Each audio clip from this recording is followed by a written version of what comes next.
வணக்கம். உள்ள நாள் பூரா வீட்டில் சும்மா இருப்போம்.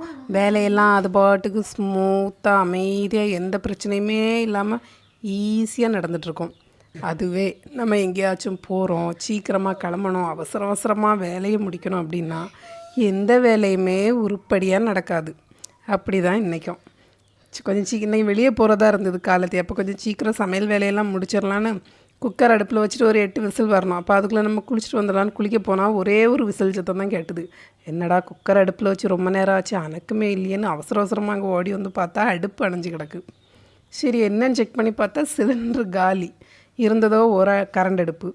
குக்கரை தூக்கி கரண்ட் அடுப்பில் வச்சுட்டு ஆட்டி பார்த்தேன், குலுக்கி பார்த்தேன், ஏதாவது ஒன்று பண்ணி கொஞ்சமாவது எரிஞ்சிடாதா. எங்கள் தங்கச்சி லெமன் சாதம் கொண்டு வரேன், நீ கொஞ்சம் மல்லி துவையல் அரைச்சிருந்தான். சரின்ட்டு அவளும் பஸ் ஏறிட்டா. இனி அவகிட்டையும் திருப்பி சொல்ல முடியாது. எனக்கு ஆப்பம் ஊற்றணும், கறி வைக்கணும், துவையல் அரைக்கணும், இவ்வளோ வேலை இருக்குது. ஒரு அடுப்பில் எப்படி பண்ண முடியும்? ஐயோ சரி குக்கரில் அது வெந்துட்டு இருக்கட்டும் ஒரு அடுப்பில். அதுக்குள்ளே நம்ம மசாலாலாம் அரைச்சி ரெடி பண்ணலான்னு தேங்காயை பார்த்தா தேங்காய் இல்லை. சரி தேங்காய் தானே போய் படப்படா தொளிச்சிட்டு வந்துடலான்னு குத்தியில் தேங்காவை குத்துனா தேங்காய் உள்ளே போகாது. படாப்படுப்பட்டு தேங்காயை குத்தி சொருவிட்டு கம்பியை இழுத்தா தொண்டி வெளியே வராது. என்னடா இது இன்னைக்கு நமக்கு வந்த சோதனை. வெளியே போகணுன்னு ஆசைப்பட்டது ஒரு குத்தமாடா, அதுக்கு இவ்வளோ இப்படியாடா கஷ்டப்படுத்துவீங்கன்னு பாடுபட்டு ஒரு வழியாக எல்லா வேலையும் முடிச்சுட்டு வெளியே கிளம்பியாச்சு.